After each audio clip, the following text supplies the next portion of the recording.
araw mga kapugi, palta na natin ang siya. Itong si Rosie Back.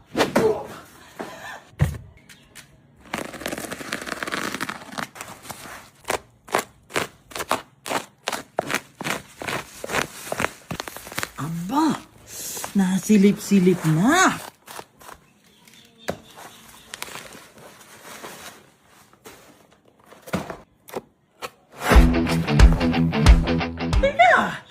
Ela desce, ela sobe, no baile é pressão. Mina linda, perigosa, rouba meu coração.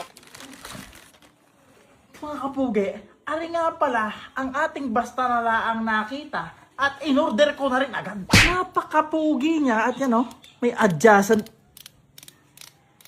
Teka, isa, baka may adjacent ang isip. Ang isip, wala eh. Ihahampas ko ito sa pin. Mga pugay, dalawa nga ho pala ang binili natin ito, 2 piraso dahil pag-iisa ho.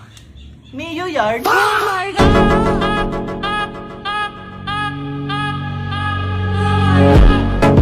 Ay paano mga pugay, huwag na natin patagalin. Salpakan time!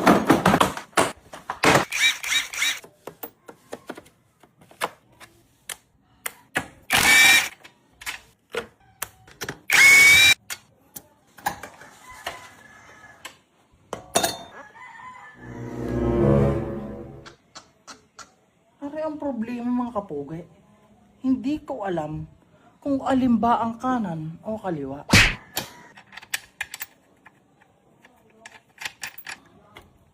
Yun.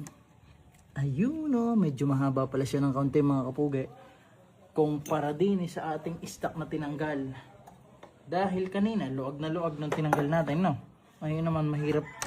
Di tama, medyo mahirap pasok. Ibig sabihin medyo napahaba ng konting-konti lang naman. Pero, napansin ko din yan kung mapapansin nyo rin, ay adjustable siya. Medyo maganit lang at parang meron tong mga kinakalas pa o may tamang pangkalas din para maibaba pa natin. Kumbaga mas paigsiin pa yung shock na ito. Pero yan na muna. Makabila siguro muna.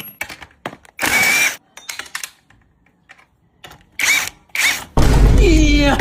Hindi nga pala nakatanan yung kabila. Ulaga.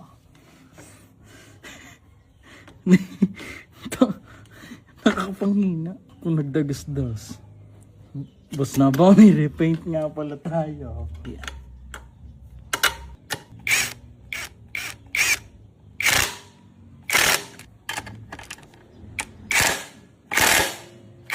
Yeah.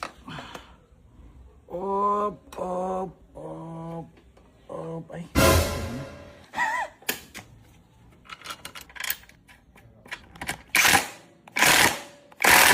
Ay dahil nakasalpak na, kawasan mo wala ng kapirasong montage. Oh my God!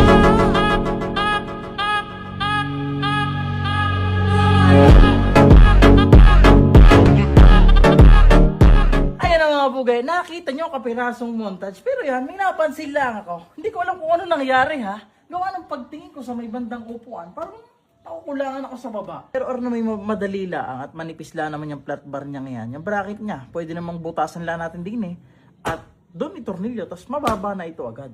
Basic na lang yung kumbaga. Pero sa ngayon, ay siya, ito na lang muna. At baka lalong nangatal sa takot yung rosas.